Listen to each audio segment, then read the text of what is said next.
Assalamualaikum warahmatullahi wabarakatuh. Baiklah, perkenalkan, nama saya Penny Nuristalina.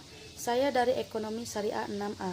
Saya akan menjelaskan tentang visi misi prodi Ekonomi Syariah dan analisis pesaing, analisis lingkungan prodi Ekonomi Syariah.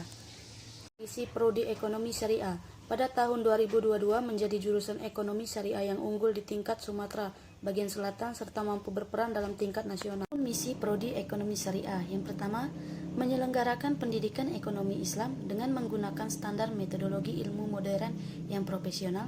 Yang kedua, menciptakan tenaga profesional baik yang bersifat teoritas maupun praktis berlandasan moral dan etika Islami. Yang ketiga, menyelenggarakan sistem akademis melalui pembagian dan penelitian bidang ekonomi atau syariah berkelanjutan. Yang keempat, mengembangkan riset dalam bidang ekonomi atau syariah berkelanjutan. Yang kelima, melaksanakan pembinaan sumber daya manusia yang mempunyai berkecakapan hidup mandiri dan semangat berwirausaha. Analisis persaingan. Analisis persaingan adalah usaha mengidentifikasi ancaman, kesempatan atau permasalahan strategis yang menjadi akibat perubahan persaingan potensial, serta kekuatan dan kelemahan pesaing. Analisa berguna untuk mendasari keputusan tentang produk yang dipasarkan agar kemudian diperoleh laba yang optimal. Analisis lingkungan. Analisis lingkungan ada dua, yaitu eksternal dan internal. Analisis lingkungan eksternal. Yang pertama, analisis peluang. Analisis peluang tujuan utama memonitori lingkungan adalah untuk mengidentifikasi peluang-peluang baru agar dapat meraih keuntungan persaingan.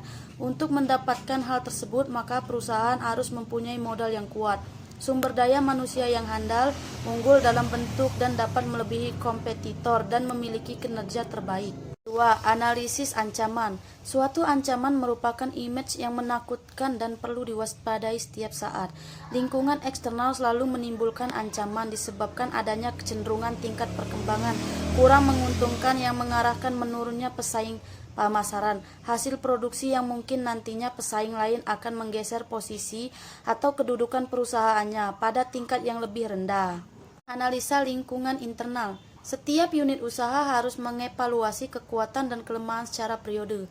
Pihak manajemen atau jasa konsultasi perlu membuat suatu analisa terhadap hasil kerja perusahaan di bidang pemasaran, keuangan, produksi, dan organisasi. Hanya itu dapat saya sampaikan tentang penjelasan mengenai visi misi analisis lingkungan dan analisis pesaing prodi ekonomi syariah. Saya tutup dengan wassalamualaikum warahmatullahi wabarakatuh.